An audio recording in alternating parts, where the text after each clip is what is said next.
उनके उलट से समझो। और इसी फार्मूले को परवरदिगार ने भी अपने आप को समझाने के लिए इस्तेमाल किया। जरा गौर करें, ला इलाहा इल्लल्लाह, नहीं है कोई अल्लाह। जब हमने कहा नहीं है कोई अल्लाह तो तमाम खुदाओं की नफी कर दी, फिर कहा इल्लल्लाह, नहीं, एक है जो वहदहू ला शरीक है। तो ये फार्मूले पे अमल करते हुए आए हम कुरान से पूछते हैं, ए परवरदिगार की किताब, हमें परवरदिगार के हुक्म से, उसकी मदद से ये बता कि आखिर वो कौन सा फिरका है जो जहन्नुम में जाएगा। क्योंकि अगर हम उस फिरके की पैरवी करना शुरू कर दें जो जहन्नुम में जाएगा, तो फिर लाजमी बात है हम उस फिरके में से तो हो नहीं सकते जो जन्नत में जाएगा। तो क्यों ना पहले हम उसको ढूंढें जो जहन्नुम में जाएगा, तो हमें खुद ब खुद वो फिरका मिल जाएगा जो जन्नत में जाएगा। तो आइए कुरान से मदद लेते हुए हम परवरदिगार की नाजिल करता इस अजीम किताब की सूरह आराफ की आयत नंबर 46 से लेके 50 तक की तिलावत करते हैं। आप भी यकीनन कुरान को खोलिए और इन आयात को अपनी आंखों से पढ़िए ताकि आपको समझ में आए कि परवरदिगार ने कितने वाज़े अल्फाज में हमें बताया है कि जहन्नमियों की पहचान क्या है। ताकि ये बता रहा है कि देखो, उस फिरके में से ना हो जाना जो जहन्नुम जाएगा।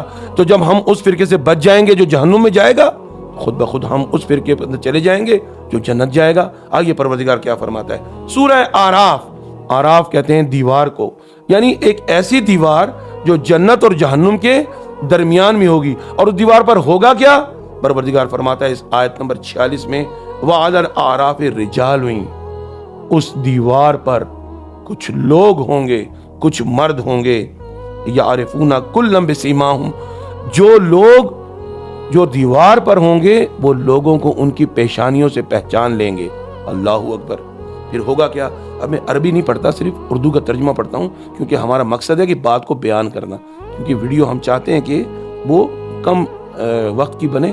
इसलिए आप खुद अरबी की तिलावत कीजिए और ज़रूर कीजिए। कुरान को देखना भी सवाब, कुरान को पढ़ना भी सवाब, कुरान को उठाना भी सवाब, कुरान की तरफ जाना भी सवाब, और कुरान को समझना सबसे बड़ा सवाब। तो सूरह आराफ की आयत नंबर 46 से 50 की तिलावत कीजिए और उसका तर्जुमा देखिए। हम सिर्फ आपके सामने तर्जुमा बयान कर रहे हैं। तो क्या कहा परवरदिगार ने कि आराफ पर कुछ लोग होंगे, वो लोगों को लोगों की पेशानियों से पहचान लेंगे। फिर होगा क्या कि वो लोग जन्नत की तरफ रुख करेंगे और जन्नत में जो लोग होंगे उनको कहेंगे सलाम, उन पर सलाम करेंगे, सलामुन अलैकुम।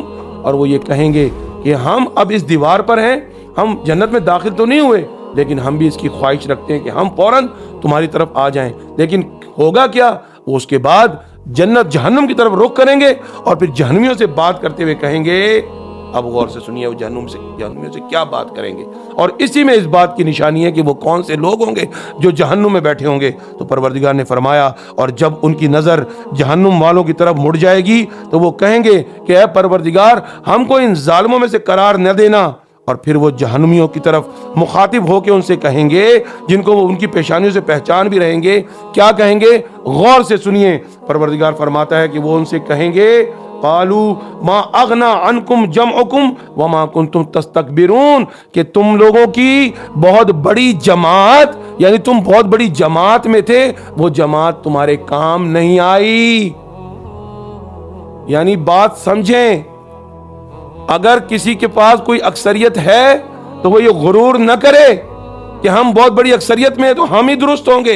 नहीं, परवरदिगार ने फरमाया अक्सरहुम ला याकिलून, अक्सर लोगों के तो अकल ही नहीं होती, अक्सरहुम ला युमिनून, अक्सर लोग ईमान ही नहीं लाते। तो वही बात असहाबुर रिजाल, रिजालुल आराफ, यानी जो आराफ के ऊपर मर्द होंगे वो उनसे मुखातिब होकर कहेंगे कि देखो, तुम तो बहुत बड़ी जमात थे ना,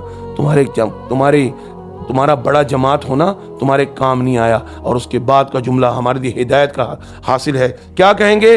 देखो, जन्नतियों को देखो, ये जन्नत में जो लोग नजर आ रहे हैं, ए जहन्नुम वालों, जन्नतियों के अंदर जन्नत में जो लोग नजर आ रहे हैं, ये वही लोग हैं ना जिनके बारे में तुम दुनिया में कसमें खाते थे कि अल्लाह की रहमत का हिस्सा इनको नहीं मिलेगा। यानी ये जो जन्नत में लोग हैं, इनके ऊपर तुम फतवे लगाते थे कि ये जहन्नुमी हैं, ये काफर हैं, ये दीन से खारिज हैं। देखो, आज ये लोग जन्नत में हैं और तुम फतवेबाज, तुम लोगों को जहन्नुमी कहने वाले, तुम जहन्नुम में हो। इसका मतलब क्या हुआ कि परवरदिगार से दुआ करें कि खुदा हमें उस जमात में करार न दे जो लोगों को जहन्नुमी ठहराती हो, लोगों के ऊपर फतवे लगाती हो। यही तो पहचान करा दी। तो اگر کوئی شخص ایسے فرقے میں چلا گیا جو دوسرے مسلمان بھائیوں کے اوپر، دوسرے انسانوں کے اوپر کفر کے فتوے لگائے، جہنم کے فتوے لگائے، جو یقیناً قرآن کے مطابق یہی شخص کا جہنم میں جانا مقدر ہو چکا ہے۔ اللہ اکبر۔ آئیے اب اہل بیت کی طرف۔ امام جعفر صادق کیا فرماتے ہیں؟ اللہ اکبر۔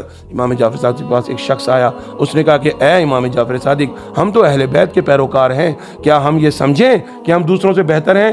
امام نے فرمایا کیسی بات کرتے ہو، کیسی تمہاری عجیب و غریب ذہنیت ہو چکی ہے۔ تمہیں معلوم ہے کہ فرعون نے جو جادوگر موسیٰ علیہ السلام کے خلاف بلائے تھے وہ کافر تھے، لیکن انہوں نے دوپہر کو اللہ کا معجزہ دیکھنے کے بعد ایمان لایا اور شام سے پہلے پہلے شہید ہو کر جنت کے حقدار بن گئے۔ یعنی پروردگار کی رحمت پتہ نہیں کب کس پر آ جائے تو وہ پلک جھپکنے میں جنت کا حقدار بن جائے۔ یعنی ہمیں کسی کے بارے میں کسی قسم کی فتویٰ رائے نہیں دینی چاہیے، ہمیں صرف اپنے لیے دعا کرنی چاہیے کہ پروردگار ہمیں ہدایت پر قائم رکھے اور ہمیں اس فرقے میں قرار دے جو لوگوں سے محبت کرتا ہے، جو رحمت للعالمین کا فرقہ ہے اور جو پروردگار کی قرآن اور اہل بیت کی ہدایات پر عمل کرتا ہے۔ السلام علیکم ورحمۃ اللہ وبرکاتہ۔